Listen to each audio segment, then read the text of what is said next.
Hola chicos, bienvenidos de vuelta del puente de San Jorge y vamos a continuar con este tema que empezamos el último día antes de irnos de puente, el de los poliedros, y vamos a comenzar, como digo, con la corrección de los ejercicios que os encargué.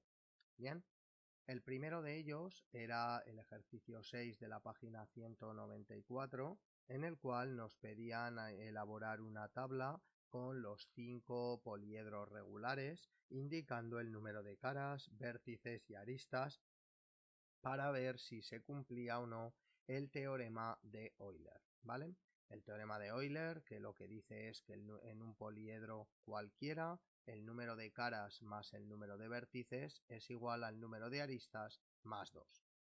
Para facilitaros un poquito la tarea, os pasé unas hojas, unos PDFs, en los cuales, si queríais, podíais coger y montaros esos 5 poliedros regulares. Bien, más allá de lo divertido o no que pueda haber sido montar o no esos poliedros, la idea de daros eso era más que nada también para que os dierais cuenta de una cosa, y es que un objeto tridimensional, un objeto en 3 dimensiones, como son estos poliedros y como van a ser cualquiera de los elementos que vamos a ver en 3 dimensiones, podemos coger y terminar dibujándolo, expresándolo de manera plana, ¿de acuerdo?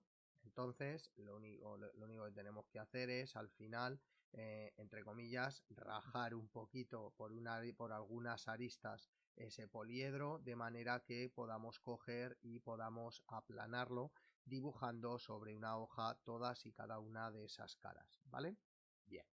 Entonces, repito, si los habéis hecho, pues os habrá sido más cómodo poder contar no solo las caras, que eso ya lo sabíais del último día que os lo expliqué yo, sino sobre todo contar los vértices y más concretamente también las aristas, ¿vale? Y si no, pues bueno, pues deciros que los resultados son los siguientes. El tetraedro, recuerdo, poliedro de 4 caras triangulares, ¿vale? Tiene 4 vértices, el pico de la pirámide, de lo que será la pirámide, ya veremos lo que es, pero el pico y luego los 3 piquitos que formarían la base, ¿vale? 4, y tiene 6 aristas. Vamos a ver si se cumple el teorema de Euler. Número de caras 4 más número de vértices 4 es 8. Número de aristas 6 más 2, 8. Luego se cumple. El cubo o hexaedro tenía 6 caras que eran cuadradas, ¿vale? Y tenemos que el cubo tiene, aparte de esas 6 caras, 8 vértices. 4 en la base superior y 4 en la base inferior. Y aristas tiene 12. 4 aristas en la base superior, 4 aristas en la base inferior y las 4 aristas que llamaremos laterales, ¿vale? Que unen la base de arriba con la base de abajo. Entonces, de nuevo, 6 más 8 es 14 y 12 más 2 también es 14. Luego se cumple. En el octaedro tenemos 8 caras que son 8 triángulos equiláteros, ¿vale? Si contáis los vértices que tiene, salen 6. Recordar que un octaedro es como si juntáramos, tenemos 4 caras que forman lo que veremos más adelante que es una pirámide, ¿vale? Y otra abajo que se pega, ¿de acuerdo? Entonces estamos hablando de 6 vértices, los 2 picos que sobresalen más los 4 centrales. Y aristas salen 12. Al final 8 más 6, 14, 12 más 2, 14. El dodecaedro, 12 caras pentagonales, si contáis los vértices salen 20 y las aristas salen 30. De nuevo 12 más 20, 32, 30 más 2, 32. Por último el icosaedro, si tiene 20 caras, 12 vértices y 30 aristas. 20 más 12, 32, 30 más 2, 32. ¿Bien? Bueno. Y en el ejercicio 42 nos pedían hallar las áreas de los siguientes poliedros. Primero de un octaedro de 3 centímetros de arista. Un octaedro, como os he puesto aquí, tiene 8 caras triangulares, ¿vale? Son triángulos equiláteros, cuyo lado va a medir 3. Pues para saber el área del octaedro necesitaremos calcular el área de cada uno de esos triángulos, que como serán iguales, bastará con hacerlo de uno de ellos y después multiplicar por el número de triángulos. Bien, si hacemos eso, tenemos que esta de aquí va a ser la cara del triángulo del octaedro. El triángulo es un triángulo equilátero de lado 3, 3, 3. Luego, por lo tanto, obtenemos este triángulo rectángulo de aquí de lados 3 de hipotenusa y 1,5 de cateto, ¿vale? Bien, luego, ¿qué necesitamos hallar para hallar el área del triángulo? La altura x. Bien, para ello usamos el teorema de Pitágoras. 3 al cuadrado igual a 1,5 al cuadrado más x al cuadrado. Igual que hemos estado haciendo estos días atrás, calculamos el valor de x, que nos queda 2,598. Una vez hallada la altura del triángulo, solo nos queda hallar el área del triángulo con la fórmula base, que es 3, por altura 2,598 partido por 2. Y eso nos queda 3,897 centímetros cuadrados. Una vez hallada el área del triángulo, para hallar el área del octaedro, lo que tendremos que hacer es multiplicar esa área por 8, obteniendo el área de 31,176 centímetros cuadrados. En el apartado B nos piden hallar el área de un icosaedro de arista 5 centímetros. El icosaedro tiene 20 caras triangulares. Luego hacemos exactamente lo mismo que en A. Volvemos a tener un triángulo equilátero, del cual obtenemos su triángulo rectángulo, en el cual aplicamos Pitágoras para hallar el valor de la altura, que queda 4,33. Así, el área del triángulo nos queda este producto de aquí, base 5 por altura 4,33 partido por 2, que es 10,825 centímetros cuadrados. Como tenemos un icosaedro, el área total será esa área por 20. 216,5 centímetros cuadrados. Por último, nos piden hallar el área de un dodecaedro. Un dodecaedro son 12 caras pentagonales. Nos dicen que la arista mide 6 centímetros. Y nos dan entre paréntesis el dato de que la apotema de un icosaedro, de un pentágono de lado 6 mide 4,13 centímetros. ¿Vale? Bien.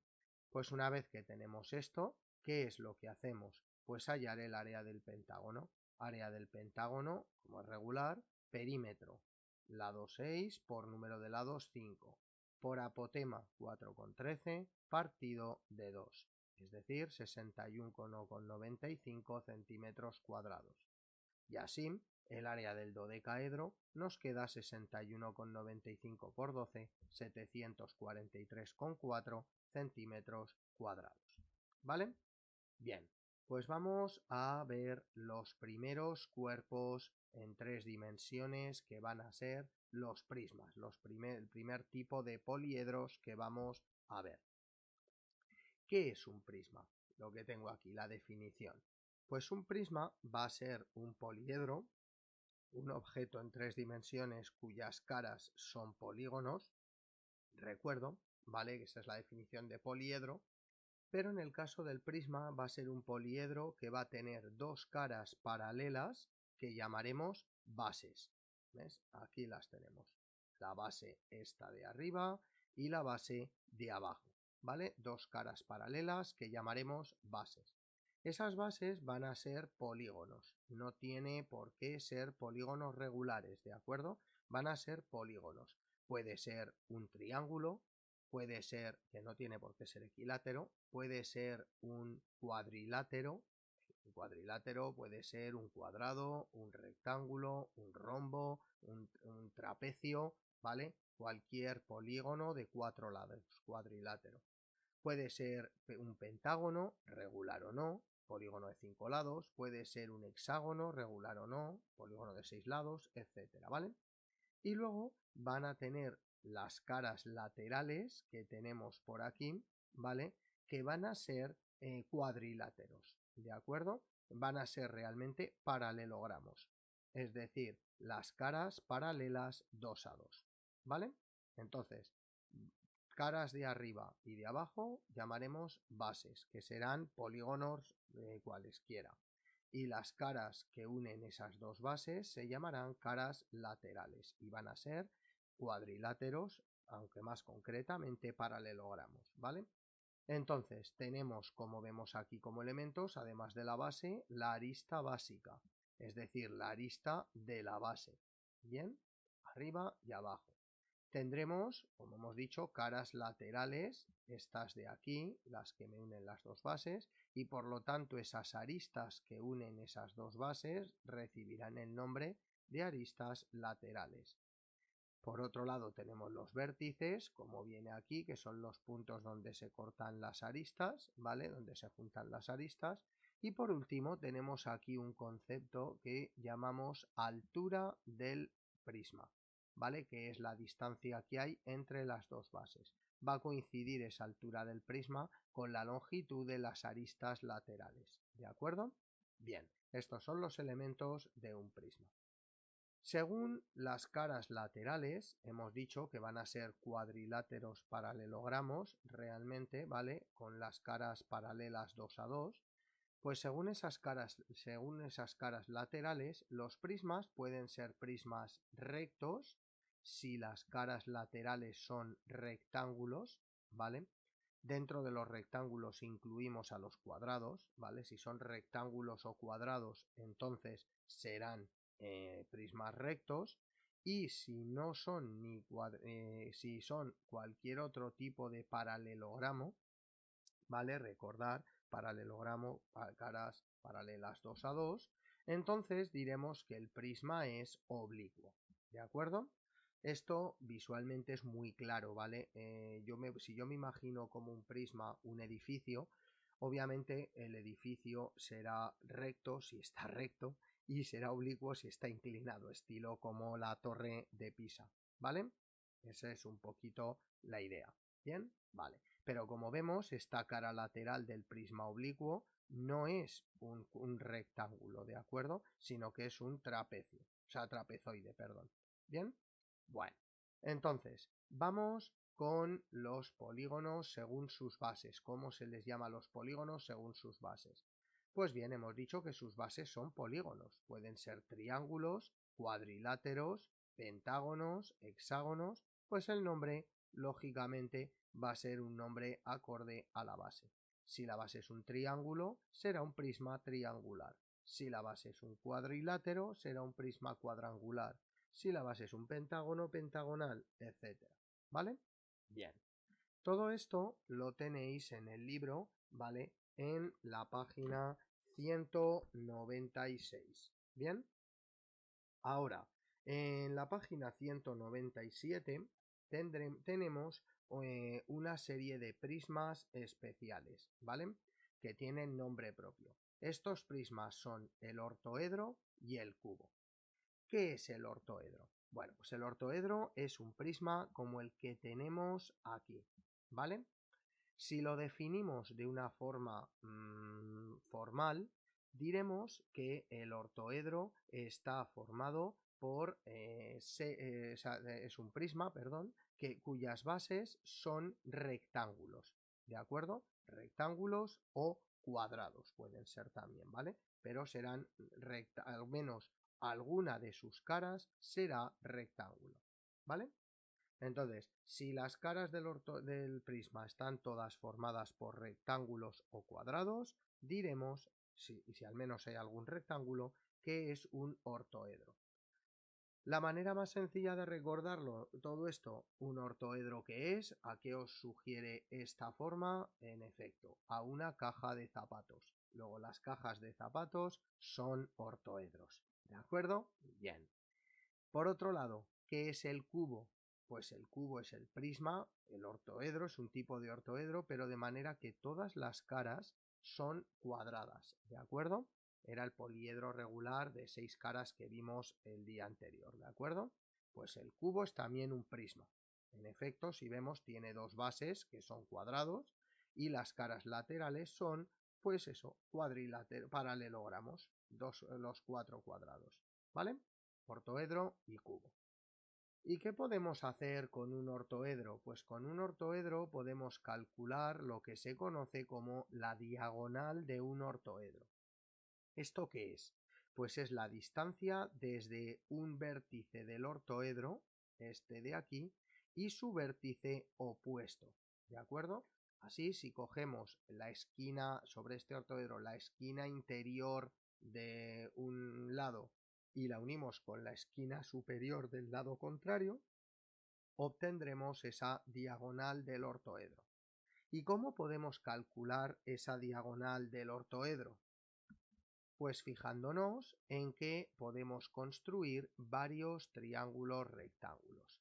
El primero de ellos, fijaros que aquí os los he puesto de colores, es el que formamos si cogemos este lado de aquí verde. Bien. Si cogemos este lado de aquí rojo, pero sobre este lado, es decir, este lado de aquí, ¿vale? Y la diagonal que está aquí con puntos suspensivos, ¿de acuerdo? ¿Vale? Que es naranja suspensivo con la letra D minúscula, ¿vale? Eso es un triángulo rectángulo. ¿Por qué? Pues porque está todo dibujado sobre la base de abajo y la base de abajo es un rectángulo y la diagonal esta de puntos suspensivos es la diagonal de un rectángulo. Y recordar cómo calculábamos la diagonal de un rectángulo, teorema de Pitágoras, ¿de acuerdo? Entonces, si yo considero ese rectángulo, ese triángulo de aquí, este triángulo es un triángulo rectángulo. Luego podré aplicar el teorema de Pitágoras y hallar el valor que necesite. Se supone que me van a dar este valor de A, este valor de B y este valor de C. Luego, por lo tanto, lo que me terminarán pidiendo será el valor de la diagonal D. Con ello, calcularíamos esa diagonal y luego nos fijaríamos en el siguiente triángulo rectángulo. Aquí quizá hubiera sido mejor haberoslo dibujado de otra manera, ¿vale? Pero quiero que os fijéis sobre este dibujo que tenemos aquí. Voy a repasar el triángulo que tenemos aquí sobre el dibujo. El triángulo está formado por este lado de aquí, este, luego la propia diagonal, esta de aquí, y luego la que acabábamos de hallar, y después esta diagonal de aquí. No os imaginéis este triángulo como un triángulo sobre la cara lateral frontal, porque no es así, ¿de acuerdo? Este es un triángulo en 3 dimensiones, ¿bien? Y como triángulo en 3 dimensiones hay que entender ese ángulo. Fijaros que el ángulo B, o sea el lado B, aunque aquí lo he puesto sobre el suelo, realmente es un lado que sale del suelo hacia arriba. Y el ángulo D, o sea, y el lado D estaría sobre el suelo. Un palo, una persona, un objeto que está situado de manera perpendicular al suelo forma un triángulo, o sea, un ángulo rectángulo.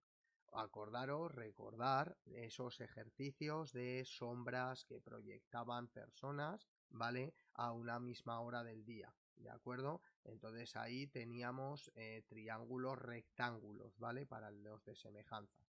Bien, pues de nuevo, teniendo en cuenta ese triángulo rectángulo que os digo, tendremos dos catetos, la diagonal de la base que ya la habríamos hallado anteriormente y el lado B del ortoedro, y por último podríamos hallar con ese teorema de Pitágoras ese valor de la diagonal superior. Bien, vamos a ver un ejemplo, el ejercicio 16 de la página 197, en el cual vamos a tener que utilizar esto de aquí. Aquí lo tenemos.